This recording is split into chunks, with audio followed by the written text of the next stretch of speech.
자, 지금 미국 우리가 살고 있는 미국에는 코로나 바이러스 사태가 계속 위협적인 그런 가운데 있습니다. 그뿐 아니라 엎친 데 덮친 격으로 인종 갈등 문제로 인해서 소요 사태가 일어나서 매우 혼란스럽습니다. 국내적인 정치, 경제, 사회 문제뿐만 아니라 국제적으로는 홍콩 사태와 대중국 패권 경쟁으로 인한 갈등이 심상치 않은 그런 상태로 진전되고 있는 것 같아 좀 염려스럽습니다. 이곳 애리조나는 지난 5월 15일에 스테이 앳 홈 주택 집거 명령이 해제된 이후에 코로나 바이러스가 더욱 창궐해서 광고 시간에 말씀드린 대로 어저께만 해도 1,500명을 넘기는 그런 확진자가 발생했습니다. 그렇다고 해서 무기한 이 사회를 그리고 모든 것을 정지시켜 놔둘 수도 없고 그래서 이 시대는 그야말로 진퇴양난의 그런 딜레마에 빠져있는 그런 형국입니다. 이런 가운데서도 우리 그리스도인들은 온 우주의 주관자이신 하나님의 뜻이 어디 있는지 그것을 헤아려 드리면서 기도함으로써 이 엄중한 때에 믿음으로 중심을 지켜야 될 줄로 그렇게 믿습니다. 오늘 본문에 있는 아브라함은 우리 믿음의 조상입니다. 성경의 기록을 통해서 알 수 있듯이 아브라함은 우리들과 같이 별반 다르지 않습니다. 여러 가지 부족한 점이 많은 사람이었습니다. 그럼에도 불구하고 그가 하나님의 축복을 받고 또 하나님께서 자랑스러워하시는 그런 하나님의 친구의 모습으로 세워지는 데는 어떤 믿음의 자세가 있었는가 생각해 보기를 바랍니다. 하나님은 아브라함을 우리를 위한 믿음의 표본, example로 이렇게 세우셨기 때문입니다. 그의 믿음은 어떠한 것인가? 그의 믿음에 비춰볼 때 오늘 저와 여러분 우리들의 믿음은 어떠한 것인가? 이런 혼란스러운 시대 풍조 가운데서 우리는 진정 하나님의 사람들로서 그리스도인답게 그렇게 살고 있는가? 그리고 우리들은 우리 자녀들과 세상 사람들에게 믿음의 본이 되고 있는가? 객관적으로 그런 조명하는 그런 시간을 가질 수 있게 되기를 바랍니다. 아브라함이 살던 시대는 참으로 어수선하고 혼란스러웠던 것을 오늘 본문 말씀에서 볼 수 있습니다. 아담 이후로 이 온 세상이 언제나 전쟁과 기근과 질병과 재난으로 혼란스러웠던 것은 역사적인 사실입니다. 오늘 본문에 보면은 아브라함의 때에도 역시 전쟁과 반목이 계속되고 있었습니다. 그 원인은 아브라함이 살던 그 좁은 넓지도 않은 땅에 여러 도시 국가들이 있어서 그 왕들이 서로 이렇게 편이 되고 저렇게 편이 되고 또 이렇게 동맹을 맺고 배신하고 하는 그런 악순환이 계속되기 때문에 이런 전쟁과 싸움이 계속되고 있었습니다. 오늘날의 세계 정세와 조금도 다르지 않습니다.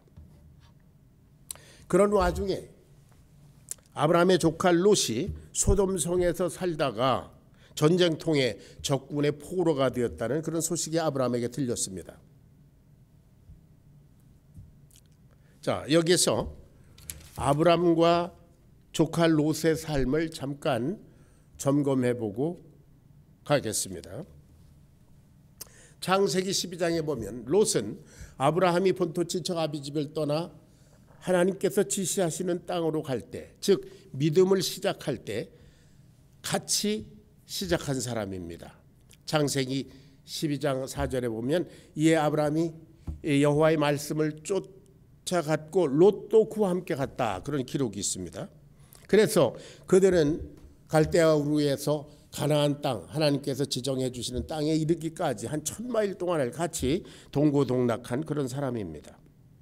그러다가 가나안 땅에 기근이 드니까 애굽으로 또 내려갑니다. 그때도 함께 내려갑니다. 여기까지는 생사고락을 같이 나눴는데요. 그야말로 믿음의 동지였습니다. 그런데 애굽에서 다시 나올 때 아브라함도 그렇고 롯도 그렇고 많은 재물이 있었고 또 종들도 있었고 뭐 목자들도 있었고 이래서 서로 같이 동거하기가 어렵게 됐습니다. 그래서 그들은 거기서 갈라서기로 했죠. 자, 창세기 13장의 기록에 보면 롯이 자기의 새로운 인생의 방향을 정할 때에 자기 눈에 보기에 좋은 땅을 선택해서 갔습니다. 자기의 인간적인 판단으로 볼 때 유익해 보이는 그런 곳을 선택했던 것입니다. 그래서 롯이 선택한 곳이 소돔과 고모라 쪽이었습니다. 거기는 물이 넉넉하고 기름져 보이고 그리고 화려해 보였습니다. 그쪽이 하나님 앞에 어떤 사람들인지 어떤 환경인지 생각하지 않고 자기 눈에 보기에 좋은 대로, 그 결과 롯은 결국 소돔성에 살다가 이 전쟁통에 포로가 되었습니다. 여러분 아시다시피 당시의 포로는 승전국의 노예가 되어야 합니다. 롯은 어쨌든 하나님의 백성입니다. 믿는 사람입니다. 그런데 그가 세상 나라의 노예가 된 셈입니다. 반면에 아브라함은 롯이 떠난 후에 아마 하나님의 뜻을 기다리면서 기도하고 있었을 것 같아요. 그때 하나님께서 아브라함에게 너는 눈을 들어 너 있는 곳에서 동서남북을 바라보라. 이 땅을 너와 네 자손에게 주리라. 그런 말씀을 하셔서 그는 그 헤브론에 있는 외진 곳에 살면서 여호와를 위하여 단을 쌓았다고 기록되어 있습니다. 하나님을 예배하며 구별된 삶을 살았던 것이죠. 그러므로 아브라함은 비록 척박한 환경에서 살았지만 세상의 소용돌이로부터 자유로울 수 있었습니다. 아브라함은 조카 롯이 가족과 함께 포로가 되었다는 소식을 듣고는 롯을 구하기 위해서 목숨을 건 전투에 뛰어듭니다. 롯은 자기의 조카일 뿐만 아니라 하나님을 믿는 사람으로서 불신자의 노예가 되는 것을 방치할 수 없었기 때문일 것입니다. 여러분, 하나님을 믿는 믿음과 의리라고 하는 그 인간적인 심성은 질적인 면에서 같은 것이라고 저는 생각합니다. 그래서 하나님을 믿는 사람은 인간적인 도리, 의리도 지키게 마련입니다. 그때 아브라함은 비상시를 위해서 318명의 그런 사병을 훈련시키고 있었습니다. 아마 여러 족속들이 사는 그런 곳에서 우고 더부살이를 하자면 자기를 보호할 필요가 있었다고 느낀 것 같습니다. 그들은 정예병사입니다. 그래서 아브라함의 명령에 따라 적국의 포로가 된 사람을 구출해내는 충성스러운 결사대였습니다. 아브라함은 그들을 이끌고 야간의 기습작전으로 조카 롯과 다른 사람들을 다 구출하고 그리고 잃었던 재물을 모두 찾아오는 큰 승리를 거두었습니다.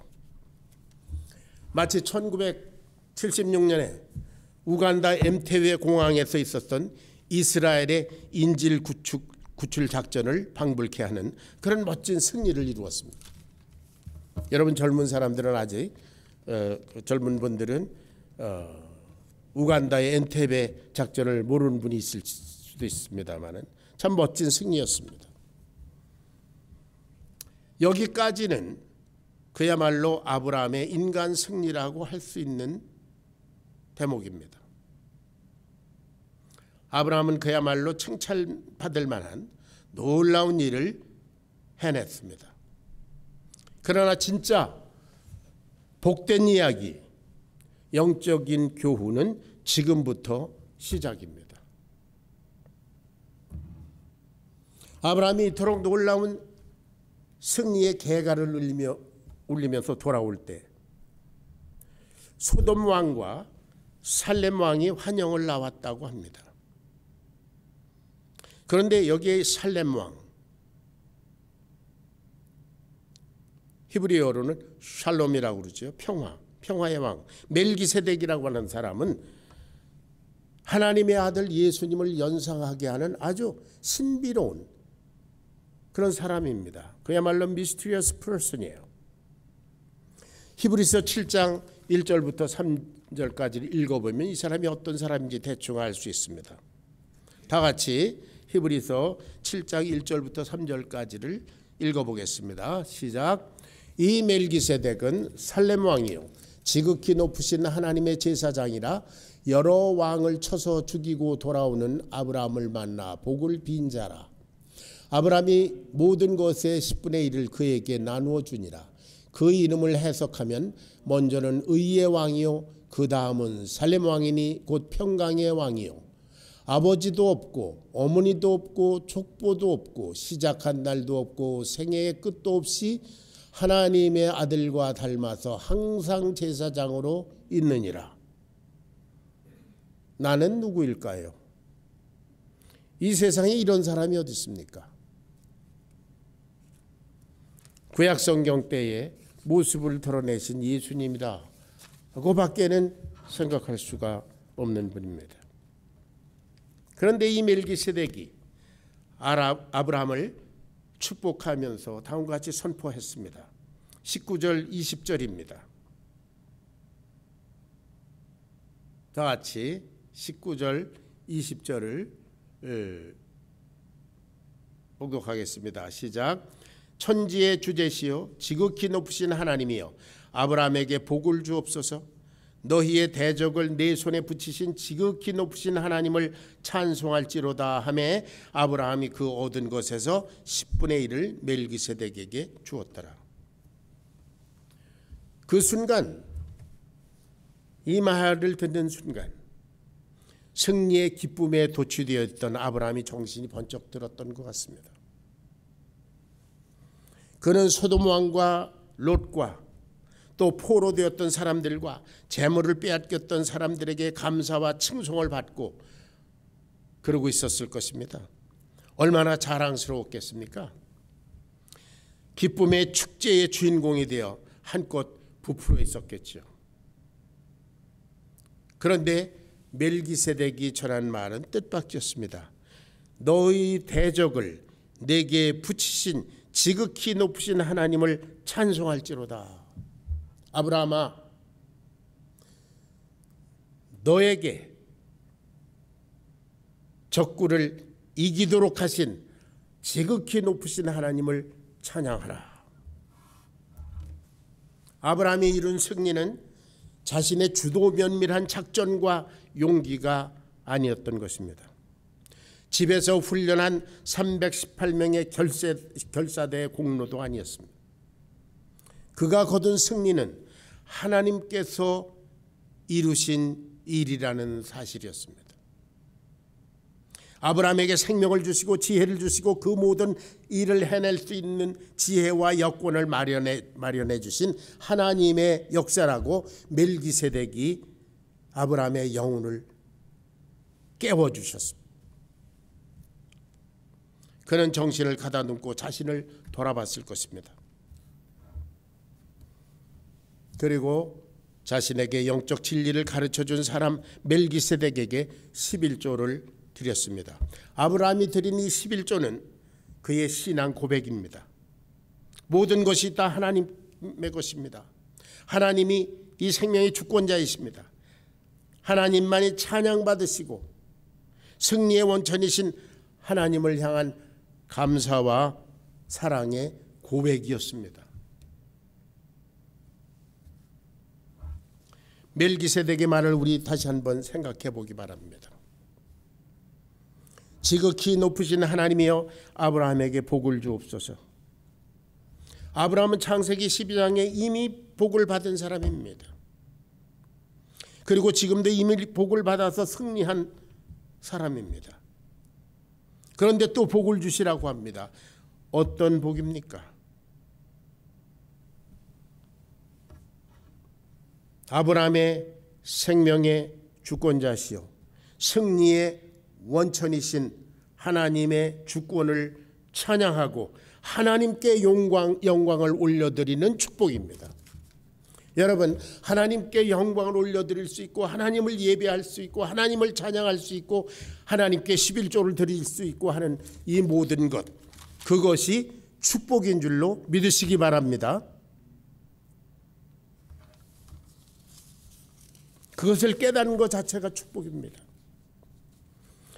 너의 대적을 네 손에 붙이신 지극히 높으신 하나님을 찬송할지로다. 너의 승리는 내게서 난 것이 아니요 너와 함께 하신 하나님께서 주신 것이라는 영적 진리를 깨닫는 것이 축복인 줄로 믿습니다. 많은 사람들은 내가 이루었고 내가 달성했고 내가 노력했고 그래서 내가 얻었다고 생각할 수가 있습니다. 그러나 그 배후의 역사실은 하나님을 깨달아 알고 그분에게 찬양을 올려드리고 감사의 제사를 드리는 것이 그런 삶이 진정 축복된 삶이라는 것입니다. 멜기세덱은 아브라함에게 진정한 축복의 길은 승리의 때에 하나님의 주권과 그 역사하심을 찬양하고 감사하고 재헌신하는 것이라는 것을 깨우쳐 주셨습니다. 만일 아브라함이 여기에서 자신의 능력과 재주와 용왕세를 자랑하며 하나님께 감사하지 않았다면 그는 결코 하나님께서 예비하신 진정한 축복에 이르지 못했을 것입니다. 성경에는 여러 사람들이 등장하는데요, 그 중에 사무엘이라고 하는 신실한 선지자가 있었습니다. 사무엘상 7장에 보면은 이스라엘이 블레셋과 전쟁을 할 때였습니다. 사무엘은 지도자로서 이스라엘을 인도해서 대승을 거두었습니다. 그는 돌을 세워놓고 에베네셀이라 이런 이름을 붙였습니다. 그 뜻은 여호와께서 여기까지 우리를 도우셨다 하는 믿음의 고백이었다고 합니다. 하나님께 영광을 돌렸습니다. 승리의 원천이 하나님이시라는 사실을 고백했습니다. 반면에 사울이라고 하는 왕은 하나님의 은혜로 이스라엘 나라의 초대 왕이 된 사람입니다. 그가 아말렉과의 전쟁에서 큰 승리를 거두었습니다. 그리고 그는 사무엘상 15장 12절에 보면 사울이 자기를 위하여 기념비를 세웠다, 그렇게 기록됐습니다. 그는 승리의 원천이 하나님께 있다고 하는 그 축복된 사실을, 그리고 그 사실을 깨닫는 그 축복된 삶을 몰랐던 사람입니다. 그는 스스로 교만했습니다. 결국 멸망했습니다. 여러분, 과연 교만은 패망의 선봉입니다. 천지의 주제시요 지극히 높으신 하나님이여 아브라함에게 복을 주옵소서. 우리는 지난 5년 동안 문 닫기 일보 직전에 있던 우리 교회를 위해서 헌신적으로 수고하여 이제 우리 교회는 본궤도에 올려져 있습니다. 그러나 여러분, 이것은 우리가 한 것이 아니라, 우리에게서 난 것이 아니라 지극히 높으신 하나님께서 하신 일인 줄로 믿으시기 바랍니다. 그래서 우리는 지극히 높으신 하나님만을 찬양해야 됩니다. 할렐루야. 그뿐 아니라 우리들 각자와 가정을 오늘까지 인도하시고 승리의 삶을 주신 분이 하나님이시라고 하는 사실을 깊이 묵상하고 감사하시기를 바랍니다. 그러한 자세가, 그런 복된 자세가 앞으로 예비되어 있는 더욱 놀라운 축복된 삶으로 우리를 인도하는 지름길이라고 하는 사실입니다. 여러분, 이 전대미문의 팬데믹 사태에서 여기에서도 우리가 살아남고 아직도 건강하게 있는 것은 하나님의 능력인 줄로 믿습니다. 저와 여러분이 그리고 우리가 개인적으로 이룬 모든 성공과 누리는 것 모든 것 다 하나님께서 허락하시고 하나님께로부터 온 것인 줄로 믿습니다. 우리와 우리의 자녀 손들이 생명의 주권자인 하나님 그분에게 순종하고 그분을 위해서 살고 그분께 영광을 돌려드릴 때 비로소 우리는 진정 복된 사람 되릴 것입니다. 앞으로 우리가 주님 나라 갈 때까지 우리의 인도하실 분이 우리의 인생을 인도하실 분이 하나님이시기 때문입니다. 그래서 사도 바울은 우리 앞서 다음과 같이 고백했습니다. 고린도전서 15장 10절을 같이 봉독합니다. 다 같이 시작. 그러나 내가 나 된 것은 하나님의 은혜로 된 것이니 내게 주신 그의 은혜가 헛되지 아니하여 내가 모든 사도보다 더 많이 수고하였으나 내가 한 것이 아니요 오직 나와 함께 하신 하나님의 은혜로라. 우리가 알다시피 사도 바울은 얼마나 수고 많이 한 사람입니까? 헐벗고 굶주리고 매맞고 그리고 난파는 배 가운데서 죽음을 경험하고 모든 사도보다 더 많이 수고한 그런 사람인데요. 자기를 드러내지 않았습니다. 그 모든 어렵고 힘든 것 그것도 하나님께서 내게 주신 은혜다.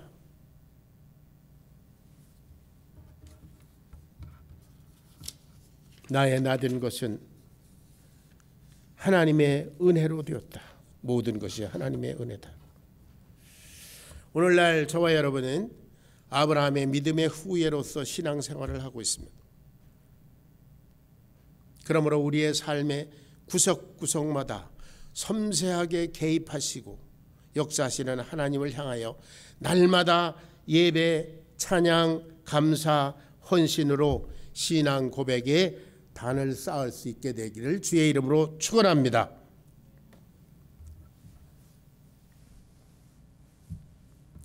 그런데 이토록 놀라운 피조의 세계 속에서 그야말로 이렇게 섬세한 하나님의 인도하심을 받고 사는 우리들에게 우리들 주위에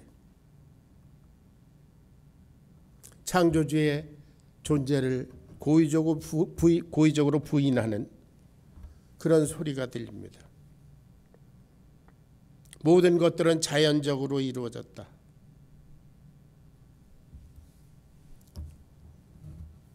진화되어서 된 것이다. 그래서 인생들을 혼미하게 합니다. 이것은 영혼을 저주로 이끄는 마귀의 소리입니다. 이 세상은 자연적으로 된 것이야. 진화해서 된 것이야. 네가 이룬 모든 성공은 너의 능력이다. 네가 한 것이다. 네가 지혜롭다. 네가 판단해라. 네가 스스로 해라. 잘못된 것은 내 인생에 있어서 잘못된 것은 모두 다 재수가 없어서 그런 것이고 운명적인 것이다. 마귀의 소리입니다.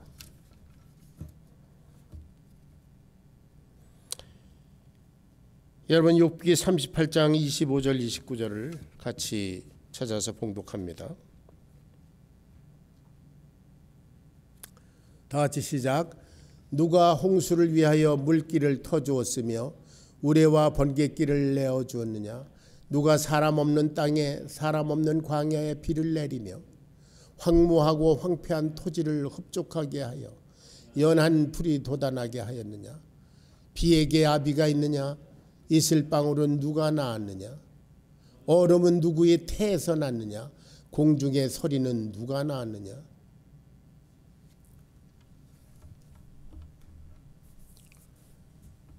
우리 주위에 널려 있는 이름 없는 작은 풀들 하나하나, 꽃들, 나무들, 우리 눈에 보이는 모든 가시적인 세계, 그것이 다 어디서 왔겠냐? 자연적으로 그렇게 됐겠냐?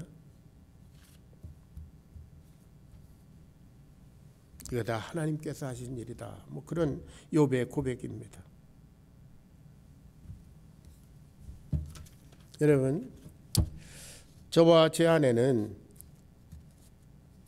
세도나를 아주 좋아합니다.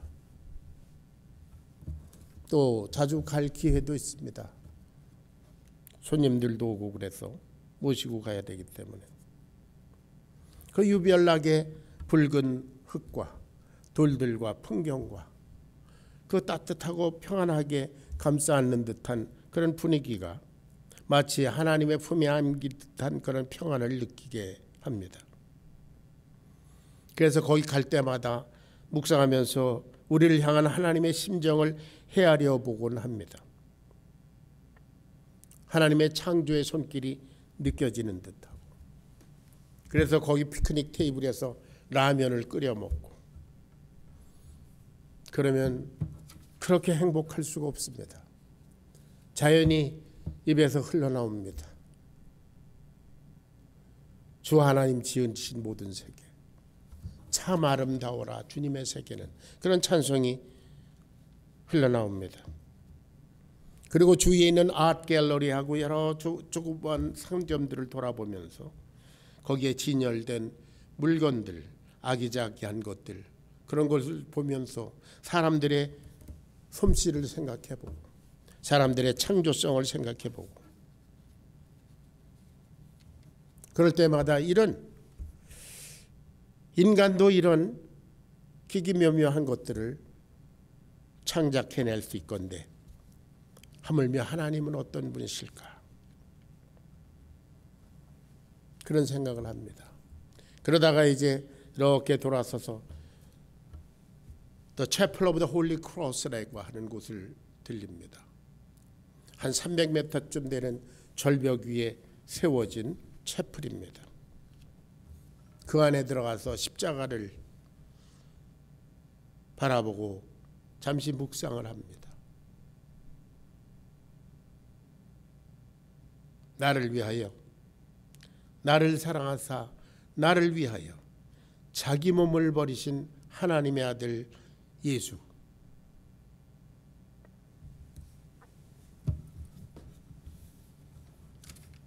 주님을 생각하면서 눈시울이 뜨거워지고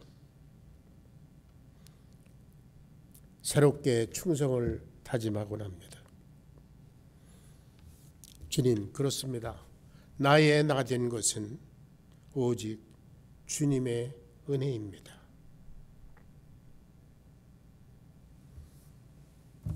여러분, 하나님은 천지우주 만물을 창조하시고 지금도 그 모든 운행을 주관하실 뿐만 아니라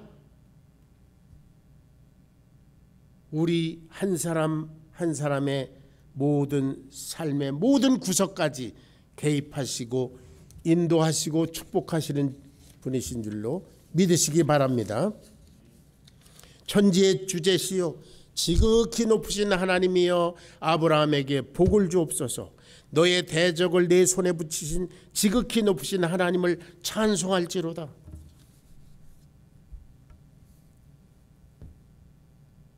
여러분, 하나님께서 우리의 삶에 개입하셔서 우리에게 모든 것을 허락하시고 모든 것을 이루시고 우리를 성공하게 하시고 실패의 현장에서 우리를 위로하셔서 다시 이끌어 올리시고 우리에게 위험을 면케 하시고 필요한 것을 공급하시는 그런 하나님의 손길을 깨닫고 그분에게 우리의 경배를 드리고 우리의 주권을 그분에게 올려드리는 그러한 자세가 진정 복된 삶이라고 멜기세덱은 아브라함에게 가르쳐 주셨고, 그리고 아브라함을 역사를 통해서 우리들에게 가르쳐 주고 있습니다.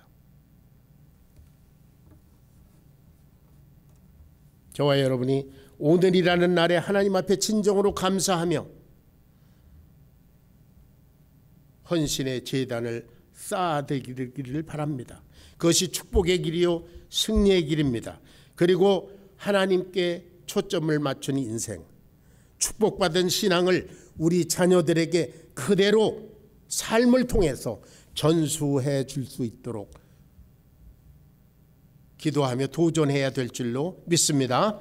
너의 대적을 네 손에 붙이신 지극히 높으신 하나님을 찬송할지로다. 할렐루야. 기도하겠습니다. 고마우신 하나님, 우리를 지극히 사랑하사 우리를 위해서 당신의 귀한 독생자를 내어주심으로 말미암아 오늘 우리를 우리 되게 하신 하나님의 역사를 생각하며 묵상하며 감사 찬양을 올려드립니다. 모든 것이 하나님에게로부터 왔고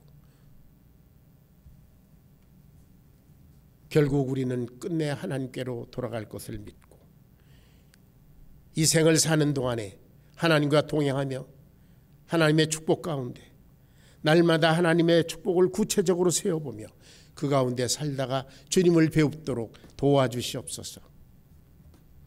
지극히